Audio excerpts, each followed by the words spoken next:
Salam jumpa pemirsa, kami kembali hadir dengan rangkaian informasi yang dihimpun dari berbagai penjuru dunia. Bersama saya Selis Regar, inilah Simpo Dunia selengkapnya.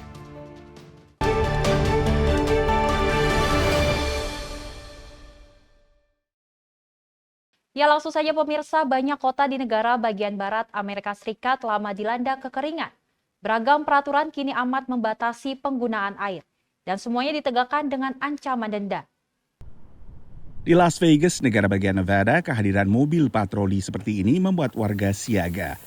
Bukan tindak kriminal seperti pencopetan atau peredaran narkoba yang mereka buru, tapi pelanggaran terhadap pembatasan penggunaan air. Most people correct the issue pretty quickly. Most people don't let it get to a fine. In most instances, they have 2 weeks to fix the water race violation that's occurring. Dengan 2,3 juta penduduk dan puluhan juta wisatawan setiap tahunnya, penggunaan air di Las Vegas dan sekitarnya dipantau ketat. Jangan sampai ada pemborosan dari pipa rumah yang bocor hingga penggunaan air untuk menyiram halaman. I've seen a lot of conversions from grass to water efficient landscape. So a lot of people convert to rocks or artificial grass. Nevada secara keseluruhan memang berangsur mengurangi penggunaan rumput yang disebut sebagai rumput non-fungsional dan diketahui boros air. Rumput seperti ini bakal dilarang total pada 2027. This is a community that's got a few hundred homeowners in it. And outside of this HOA, it used to be wall-to-wall grass. But this HOA, as required by law in Nevada, is eliminating their grass and they're going to replace it with water-efficient landscaping. Dalam 2 dekade terakhir, penduduk Vegas meningkat sekitar 50%. We've seen water use decline in our community by greater than 30%, while our population has increased by more than 50%. Sementara aturan yang baru disahkan membatasi kolam renang warga ke maksimal 56 meter persegi mulai September. The initial response has been a rush to get permits and get things built before the restriction. So initially, it had a reverse effect and has us very busy. Pembatasan ukuran kolam renang ini diprotes pembuat kolam renang karena dinilai salah sasaran. Las Vegas, Southern Nevada is a very small portion of the water used out of the Colorado River, somewhere around 2%.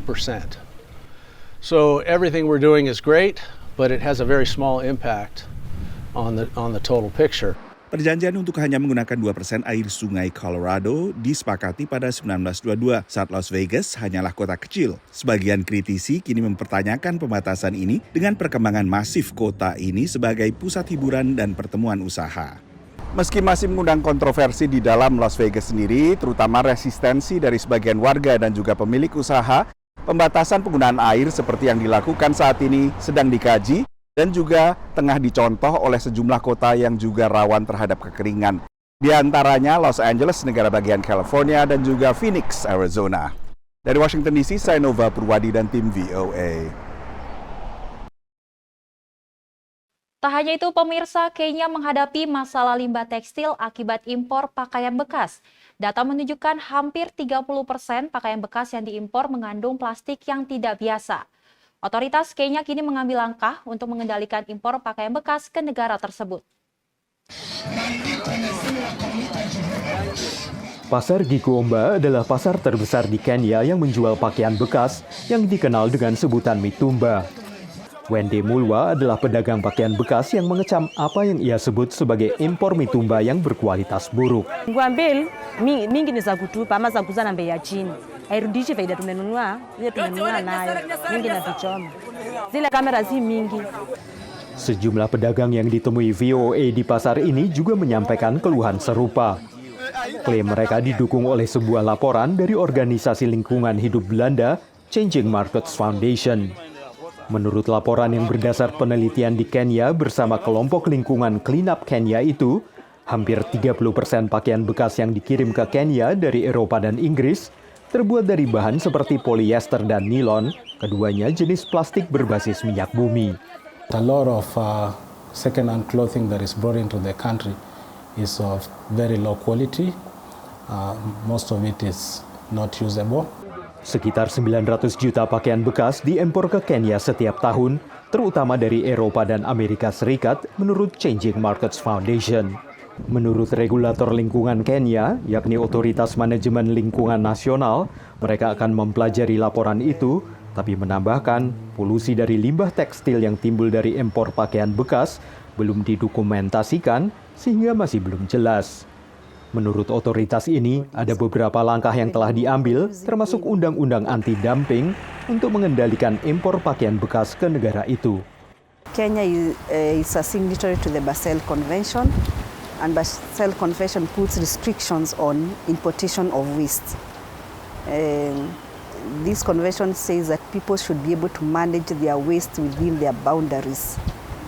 Aktivis lingkungan menuduh merek-merek tekstil di negara maju membuang pakaian bekas di negara miskin, sehingga menimbulkan masalah lingkungan dan kesehatan bagi komunitas lokal. Essentially all clothing that are made by these brands, they end up in poor countries. And so these brands, they have to start paying for the end of life of this clothing. Kenya tengah membahas undang-undang tanggung jawab produsen yang akan menuntut pertanggungjawaban produsen tekstil bermerek mengenai akhir masa pakai produk mereka. Seiring pertumbuhan industri fashion, perdagangan pakaian bekas sudah lama membawa peluang tambahan bagi fashion di negara berkembang. Namun menurut para penentang, hal itu juga menciptakan tempat pembuangan limbah tekstil bagi negara maju. Dari Arlington, Virginia, saya Helmi Yohanes dan tim VOA. Dan proyek pengeboran minyak dekat kawasan Taman Nasional di Uganda memicu kekhawatiran soal dampak lingkungan. Menurut sejumlah pihak, proyek kerjasama Uganda dengan mitra dari Prancis dan Tiongkok ini akan berdampak pada keanekaragaman hayati dan satwa liar di kawasan tersebut. Perusahaan minyak Total Energy dari Prancis dan China National Offshore Oil Corporation serta National Oil Company dari Uganda merakit mesin-mesin ini untuk eksplorasi. Di antara lokasi tersebut termasuk di tepi Danau Albert, tempat perusahaan Tiongkok akan mengebor 3 sumur minyak, dan Taman Nasional Air Terjun Murchison, tempat perusahaan Prancis akan mengebor 16 sumur.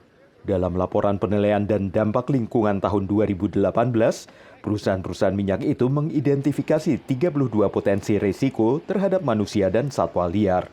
Menurut Kepala Eksekutif dari Africa Institute for Energy Governance, persetujuan pengeboran minyak oleh Otoritas Pengelolaan Lingkungan Nasional Uganda atau NEMA terlalu dini. They were supposed to come up with clear mitigation plans. And unfortunately, NEMA went ahead to approve that assessment without the mitigations in place. Dalam tanggapan tertulis kepada VOA, NEMA mengatakan hanya 0,05% dari Taman Nasional Air Terjun Murchison seluas hampir 4.000 km persegi yang akan digunakan untuk kegiatan pengeboran minyak dan gas. Menurut otoritas ini, meski kegiatan minyak dan gas mungkin berdampak pada Taman Nasional, sejumlah langkah mitigasi yang memadai untuk melindungi keanekaragaman hayati telah diambil. Dalam kemitraan usaha patungan ini, Total Energy memegang saham terbesar yakni 56,76%. Dan saat ini sedang membangun dan merakit anjungan pengeboran minyak di dalam kawasan air terjun Murchison yang diperkirakan akan selesai Mei mendatang. Menurut pengawas Total untuk pengeboran minyak, Taman Nasional ini dan penghuninya tidak akan terkena dampak. So there are several measures that we take. We don't drive fast. We have changed the color of our vehicles to match the environment. They are unintimidating. Sementara Otoritas Marga Satwa Uganda mengatakan mereka memantau dengan seksama kegiatan eksplorasi minyak. You can actually, on one spot, you can even see more than 10 species of animals. So we have ensured that Total and all the other partners ensure that they follow the park rules and regulations. Cadangan minyak mentah Uganda diperkirakan mencapai 6,5 miliar barrel. Sebagian besar proyek pengeboran ini terkait dengan proposal pipa minyak mentah Afrika Timur untuk mengangkut minyak mentah Uganda ke pelabuhan-pelabuhan di Tanzania. Uganda, Tanzania, dan perusahaan-perusahaan minyak ini menghadapi tenggat waktu akhir Maret untuk mendapatkan pembiayaan sebesar $5 miliar yang diperlukan untuk pembangunan proyek pipa tersebut. Dari Arlington, Virginia, saya Helmi Yohanes dan tim VOA. Ilmuwan di penjuru dunia merespon positif terobosan dalam riset tenaga dari reaksi fusi oleh ilmuwan Amerika Serikat yang memiliki potensi besar menciptakan sumber energi bersih bagi penduduk dunia yang terus bertambah. Lalu apakah dengan demikian maka PLTU dan batubara bisa langsung ditinggalkan? Berikut beritanya untuk Anda. Reaksi nuklir fusi atau bersatunya dua inti atom seperti yang menjadi sumber tenaga matahari dan bintang-bintang lainnya, itulah terobosan ilmuwan Departemen Energi AS di Laboratorium Nasional Lawrence Livermore di California. Untuk pertama kalinya, lebih banyak energi tercipta dari reaksi ini daripada energi laser yang digunakan. Simply, nuclear fusion is building the sun on Earth. How can we build the sun on Earth using the similar nuclear reactions? So, of course, it is not as simple because this sun is very hot, and when we produce plasma to produce this energy in fusion, you have to contain it in a container. So that is difficult because this very high temperature, either due to inertial compression or magnetic nuclear fusion, you still have to maintain clear confinement of this plasma. Temuan ini memiliki potensi besar bagi pengembangan energi bersih di seluruh dunia. With the population increases, especially in Asia and in China and in India, we are going to see a huge increase in the need for energy. So it's challenging enough to convert our current sources or to change our current sources to carbon free. But then, and if we look at like what the increase is going to be, it's really dramatic what we will need to produce. So I think that what we need is if we want to prevent further climate change, that we are going to need a diverse options of energy production to deploy, and nuclear energy, both fission and fusion, really must be a part of that equation, that we're not going to get there with renewables alone. Tapi untuk bisa dimanfaatkan secara optimal bakal perlu waktu lama. Turning this from a science demonstration into a power source, there are many technological hurdles that will need to be overcome as we go forwards. But in terms of the optimism that we can have that fusion may one day be the ideal power source that we thought it would be, that we've been trying to get working for 70 years and have never had the opportunity to generate more energy out than in, that has now been demonstrated. Pembangkit listrik bertenaga nuklir selama ini menggunakan reaksi nuklir fisi alias pemisahan partikel, bukan fusi. Sebagian aktivis lingkungan telah lama melirik sumber energi nuklir sebagai sumber energi lebih bersih dibandingkan bahan bakar fosil. Dan tenaga fusi ini tidak memunculkan limbah nuklir seperti halnya reaksi nuklir lainnya. Dari Washington DC, saya Nova Purwadi dan tim VOA. Ya pemirsa, beralih ke berita selanjutnya, ini banyak pengunjung ke Florida ingin melihat langsung sapi laut di habitat aslinya. Namun yang sering ditemui sekarang justru sapi laut yang telah mati. Berbagai faktor lingkungan kini membuat satwa ini semakin terancam kehidupannya. Paul adalah pemandu wisata dan aktivis lingkungan hidup di negara bagian Florida. Belakangan ia mencermati ada perkembangan yang mengkhawatirkan. The brown algae that you see in there right now is choking out the seagrasses. It's not a toxic algae, but again, it's enough that the sunlight cannot get through it to, for the photosynthesis for the seagrasses underneath it, and they're choking out. Judy yang tinggal di kawasan ini juga memperhatikan perkembangan ini. I do live on the lagoon. I don't see many manatees at all, and over the last since 2010, because the seagrass has been steadily declining. Manatee atau sapi laut adalah kerabat dugong yang tinggal di perairan Amerika Serikat dan Kepulauan Karibia, serta sebagian Amerika Latin dan Afrika Barat. Badai Ian baru-baru ini memicu kekhawatiran aktivis pelestarian lingkungan karena sebelum badai menerjang pada akhir September pun, Dinas Satwa Liar Florida telah mencatat lonjakan kematian satwa unik pemakan rumput laut ini. On two different charters with clients, I have come across one manatee just to the north of here, about 1.5 miles, and another one to the south of here, about 3 miles, that I called into FWC that had not been reported. I had seen a few others that had been reported as well. But it's not good when you've got clients on the boat and all of a sudden there's a dead manatee. They're wanting to see him. They don't want to see him dead. Memasuki Oktober, jumlah manatee yang mati telah mendekati 1.000 ekor. jauh di atas angka 2021 saat 593 sapi laut tercatat mati. Sebelumnya rata-rata kematian mencapai hanya 146 setiap tahunnya. And the problem isn't just throwing some food out for the manatee. That's not the solution, I guess I should say.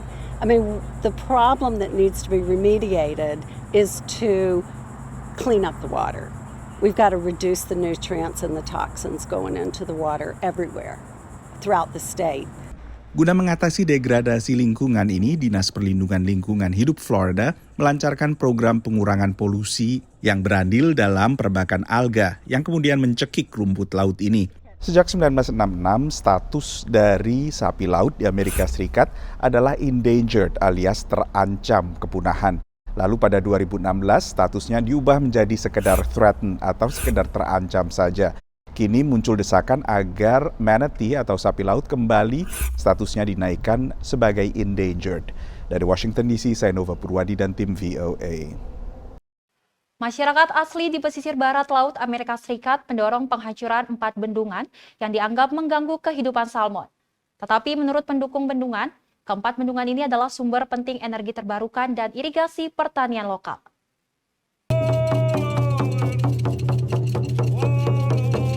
Tiang totem Spirit of the Waters yang dibuat pemahat ahli Lamy Nation menempuh jarak lebih dari 4.000 km melalui negara bagian Idaho, Oregon, dan Washington untuk membangkitkan kesadaran tentang turunnya jumlah salmon menurut pengukir kayu Lamy Douglas James. We'll see the salmon disappear in the next 10 years. They'll be gone if we don't step up and do something to remove them dams so they can get to their natural spawning grounds. Tempat pemijahan alami ini berada di belakang 4 bendungan Snake River di negara bagian Washington. Menurut rancangan laporan Dewan Gedung Putih tentang kualitas lingkungan, perlu intervensi untuk membantu migrasi salmon. Ini bisa menelan biaya lebih dari $10 miliar dan akan menutup turbin pembangkit listrik tenaga air yang menghasilkan 4% energi di kawasan ini. Koalisi Energi Northwest mencakup kelompok lingkungan dan sipil dengan perusahaan listrik dan bisnis di Amerika dan Provinsi British Columbia, Kanada. Menurut Direktur Eksekutif Koalisi, listrik yang dihasilkan PLTA di bendungan ini penting, tapi bisa digantikan. The potential to grow our renewable energy base beyond and build on the foundation of the hydropower system with the next generation of renewable energy resources is great. Para pendukung bendungan berpendapat energi terbarukan dan irigasi untuk pertanian lokal tidak bertentangan dengan keselamatan salmon. Anggota Kongres Dan Newhouse mengajukan undang-undang untuk melindungi bendungan. The dams and the salmon can coexist. We invest a lot of time and money and effort and resources to make that happen. We have for many years, and those investments are paying off. To me, that says very clearly that the dams are not the problem. Investasi konservasi yang kini ada termasuk tangga ikan untuk membantu salmon bermigrasi melalui bendungan dan tempat penetasan ikan untuk meningkatkan jumlah mereka. We collect adults and bring them back here to spawn, and then as the females are ripe, we'll take the eggs and we'll fertilize from the males, and then we will incubate the eggs, we'll hatch them out, and then bring them outside and start feeding them. Sebuah bendungan di Sungai Elwha telah ditutup 10 tahun lalu, dan kini sungai mengalir tanpa hambatan dari pegunungan Olimpik ke Selat Juan de Fuca dengan jumlah salmon yang terus meningkat. Sementara komunitas warga asli setempat membantu dengan menanam kembali vegetasi. Dari Arlington, Virginia, saya Helmi Yohanes dan tim VOA. Tak hanya itu pemirsa, teknologi drone dan robotik belakangan ini banyak dikerahkan guna mengatasi dampak lingkungan dari aktivitas manusia. Tetapi tanpa perubahan kebiasaan dari manusia, ahli lingkungan menilai teknologi secanggih apapun bisa kewalahan. Ini terlihat dari dalam berbagai teknologi untuk mengatasi limbah plastik. Waste Shark, sebuah robot sekitar 1,5 meter ini membantu membersihkan perairan di Rotterdam, Belanda dari sampah plastik. So we wanted it to be as easy to deploy as possible, as easy to capture the trash and bring it back to land, make it safer so that the operator stood on the shore rather than was in the water, make it battery operated so it was zero emissions, not diesel or fossil fuel powered, and it was easy to store away. A lot of the time our customers have bigger boats that need a captain and lots of maintenance and a lot of mechanical movement to make them work. We wanted something very sleek, very simple, gets the trash out and starts recycling faster than what it's been done right now. Di bagian tenggara Amerika Serikat ada teknologi dikembangkan Osprey Initiatives di Alabama yang juga membantu menjaga kebersihan perairan setempat. So in the 5 years since we started, it's amazing the change in our personal footprints and how we are protecting what's downstream.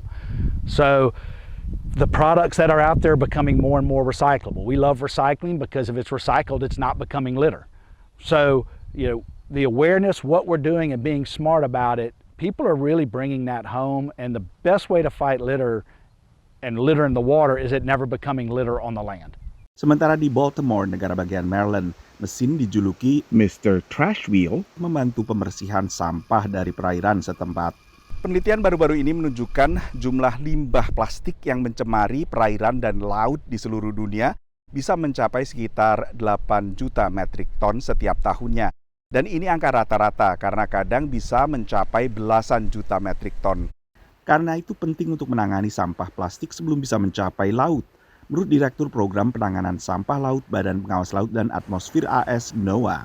Once plastic or trash ends up in the ocean, it's very hard to collect because it does break down. And so it gets smaller and smaller. And that's just hard to get out into our big open oceans and collect the trash there. We'd much rather collect that trash closer to shore, which is just easier, it's less costly. Tapi bukan hanya teknologi yang perlu dikembangkan, kebiasaan manusia juga perlu diubah. The most important thing with marine debris or plastic or trash in our ocean is we don't want it there in the first place. So while all of these devices are incredibly helpful, we really need to work on the upstream solutions of generating less waste from the consumer standpoint, but also the industry standpoint. And so there's a lot of different players that are going to help solve this problem overall. Teknologi seperti Waste Shark kini banyak diminati dan telah dipesan di berbagai negara, termasuk AS, Inggris, dan Singapura. Dari Scarborough, Maine, Nova Purwadi dan tim VOA. Ya pemirsa, informasi tadi sebagai penutup jumpa kita kali ini. Tetap saksikan Simpo Dunia hanya di Simpo TV. Saya Selis Regar dan kru yang bertugas pamit undur diri. Terima kasih, sampai jumpa.